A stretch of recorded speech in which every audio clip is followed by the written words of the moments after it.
పర్యావరణ పరిరక్షణ కొరకు రాష్ట్ర తెలంగాణ బయాలజికల్ సైన్స్ ఫోరం పిలుపు మేరకు స్పర్శ అనే ఒక ప్రోగ్రాంలో భాగంగా పర్యావరణ హితమై పర్యావరణాన్ని రక్షించడానికి జీవశాస్త్ర ఉపాధ్యాయులు అందరం మేము అబ్బో ఇక్కడ కేజీ చీరలు కొంటే అర కేజీ చీరలు ఫ్రీ అంట. మంగళ్య షాపింగ్ మాల్ కేజీల్లో సేల్ టన్నుల్లో ఆనందం. ప్లాస్టిక్ను వదిలేయాలని స్టీల్ ప్లేట్లు తర్వాత స్టీల్ గ్లాసులు తీసుకొని వచ్చాము. వాటర్ తాగడానికి స్టీల్ బాటిల్స్ కూడా వాడుతున్నాము.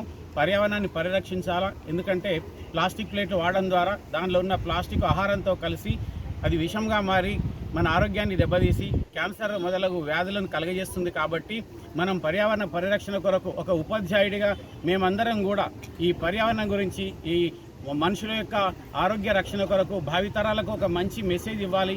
ఈ యొక్క మార్పులను గమనించి ప్రజలందరూ చైతన్యవంతమై జీవశాస్త్ర ఉపాధ్యాయులు ఇచ్చినటువంటి ఈ పిలుపు మేరకు ప్రతి ఒక్కరు కూడా ప్లాస్టిక్ను వదిలేసి స్టీల్ ప్లేట్లో భోజనం చేయాలని కోరుతున్నాం. మేము నా పేరు దావునూరి చంద్రశేఖర్, టీబీఎస్ఎఫ్ సంగారెడ్డి జిల్లా ప్రధాన కార్యదర్శి. మరి ఈ పర్యావరణ హితంగా మేము పర్యావరణానికి హాని కలిగించేటువంటి ఈ ప్లాస్టిక్ ప్లేట్లు కానీ ప్లాస్టిక్ గ్లాసులు కానీ మనం పూర్తిగా అవాయిడ్ చేస్తూ మనం రద్దు చేస్తూ మన స్టీల్ ప్లేటు, స్టీల్ గ్లాసులు, వాటర్ తాగడం స్టీల్ బాటిల్ని వాడుతూ ఉన్నాం. ఎందుకంటే ఒక ఉపాధ్యాయుడు చెప్తే ఆ మెసేజ్ అనేటువంటిది ప్రతి ఒక్కరు చేరుతున్నటువంటి ఉద్దేశంతో మేము ఇక్కడ ఈ మా యొక్క వృత్యంతర శిక్షణలో భాగంగా ఇక్కడ బీజం వేయడం జరిగింది. బ్యాక్ టు ద నేచర్, ప్రకృతిలో ఒడిలోకి మళ్ళీ వెళ్దాం. మరి వెనకటి పూర్వపు రోజుల్లో వాడినటువంటి ఈ యొక్క స్టీల్ ప్లేట్లు కానీ స్టీల్ గ్లాస్ కానీ వాడినట్లయితే మనకు ఎలాంటి రుగ్మతలు రాకుండా క్యాన్సర్ ఇట్లాంటి వ్యాధుల బారిన పడకుండా మనమందరం కూడా సమాజానికి ఒక మంచి మెసేజ్ని పంపించాలనే ఉద్దేశంతో మేము పిలుపుని ఇవ్వగానే ఈ వృత్తంతర శిక్షణలో పాల్గొన్నటువంటి ప్రతి ఉపాధ్యాయురాలు వారి యొక్క ప్రాథమిక బాధ్యతగా వాళ్ళు భావించి ప్రతి ఒక్కరూ ఆ యొక్క ప్లేట్లు, గ్లాసులు తెచ్చుకోవడం జరిగింది. దీనివల్ల సమాజానికి ఒక మంచి మెసేజ్ ద్వారా మరి అనేక రకాలైనటువంటి సమాజంలో ఫంక్షన్లు ఇవన్నీ కూడా జరుగుతూ ఉంటాయి. వీటిని పొల్యూషన్ అనేటువంటి కాలుష్యం అనేటువంటి జరుగుతూ ఉంటుంది. కాబట్టి వీళ్ళు ఫంక్షన్లు ఇవన్నీ కూడా జరుగుతూ ఉన్న ప్లేసుల్లో మరి ఇలాంటి ప్రొవైడ్ చేస్తే చాలా వరకు పొల్యూషన్ని, కాలుష్యాన్ని మనము తగ్గించిన వారం అవుతాం. కాబట్టి మనం ఈ యొక్క జీవశాస్త్ర ఫోరం తరపున ప్రతి ఒక్క ఉపాధ్యాయులు ఈ విధంగా స్పందించినందుకు వారందరూ కూడా ప్రత్యేక ధన్యవాదాలు తెలియజేసుకుంటూ ఉన్నాం. Thank you. నమస్తే అండి, నా పేరు శ్రీదేవి. టీబీఎస్ఎఫ్ సంగారెడ్డి తరపున మేము ఇక్కడ ట్రైనింగ్ రావడం జరిగింది.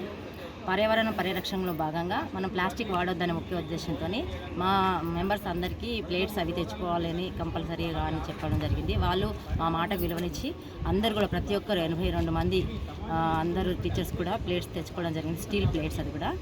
సో ఇలా చేస్తే మనం జరగబోయే ఏదైనా ఫంక్షన్స్కి వెళ్తే కూడా మనతో పాటు ప్లేట్ అలాంటివి తీసుకెళ్తే మనం చూసి ఒక్కరు మారినా చాలు కదా. అలా మనం స్కూళ్ళలో కానీ ఇంకా విలేజెస్లో అయితే వాళ్ళకి అవేర్నెస్ ఉంది ప్లాస్టిక్ వాడొద్దని. మెయిన్ మనం పట్టణాలలో ఈ అవేర్నెస్ అనేది తీసుకురావాలి. నేను ఇంకొక కన్వీనర్గా ఉంటున్నాను, నేను గ్రీన్ క్లబ్ ఇంటర్నేషనల్ అని కూడా.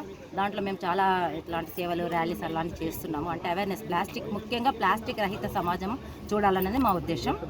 బయాలజీ టీచర్గా చాలా అది మాకు ఏమంటారు కత్తి మీద సాము లాంటిది. ఏదైనా ఒక మార్పు తేవాలంటే ఫస్ట్ టీచర్తోనే స్టార్ట్ అవుతుంది. కాబట్టి పిల్లవానికి ఒక్కరు చెప్తే వాళ్ళు ఇంటి దగ్గరికి వెళ్ళి 10 మందికి చెప్పే వీలుంటుంది. కాబట్టి థ్యాంక్ యూ ఫర్ దిస్.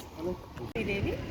ఈరోజు మా డిఆర్పీలు టీబీఎస్ఎఫ్ సంగారెడ్డి జిల్లాలో పెట్టిన సందేశం మేరకి మరి పర్యావరణ పరిరక్షణ మా సబ్జెక్ట్లో భాగంగా మేము పిల్లల్ని మోటివేషన్ చేస్తుంటాం.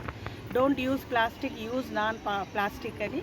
అలాగే అందరం కూడా వారు పెట్టిన మెసేజ్కి ఇన్స్పైర్ అయ్యి టీ కప్పు దగ్గర నుంచి వాటర్ బాటిల్, ప్లేటు, ఇక్కడ స్టీల్ తీసుకొని రావడం, ఇక్కడ చాలా ఒక అవేర్నెస్ మేము మా ద్వారా ఎగ్జాంపుల్గా సమాజంలోకి తీసుకెళ్తున్నందుకు చాలా ఆనందంగా ఉంది. ఎందుకంటే వేడివేడి పదార్థం ఆ ప్లాస్టిక్ ప్లేట్లో పెట్టినప్పుడు అది కరిగిపోయి మైక్రో లెవెల్లో మన కడుపులోకి వెళ్ళిపోయి మనకి వచ్చే వ్యాధుల్లో క్యాన్సర్ లాంటివి మరి ఎన్నో భయంకరమైన వ్యాధులు ఈరోజు సమాజం ఫేస్ చేస్తుంది. కాబట్టి మేము ఒక మెసేజ్ ఓరియంటెడ్గా ప్లాస్టిక్ని వాడొద్దు అని చెప్పి ప్రజలకి ఈ సందర్భంగా తెలియజేస్తూ మరి ప్రజలు కూడా అవేర్నెస్ అయినప్పుడు ఆరోగ్యం అంతా మన చేతుల్లో ఉంటుంది. ప్రపంచం అంతా ప్రపంచీకరణ వైపు వెళ్తున్న సందర్భంలో మరి మనం కూడా సంప్రదాయ పద్ధతులు పాటిస్తూ మరి ఈ ప్రకంగా అందరూ కూడా ట్రైనింగ్లో, శిక్షణలో భాగంగా ప్రతి ఒక్కరు 82 మంది ఈ పద్ధతిని పాటించినందుకు వారందరికీ మరి టీబీఎస్ఎఫ్ తరఫున వారందరికీ అభినందనలు తెలియజేస్తున్నాను.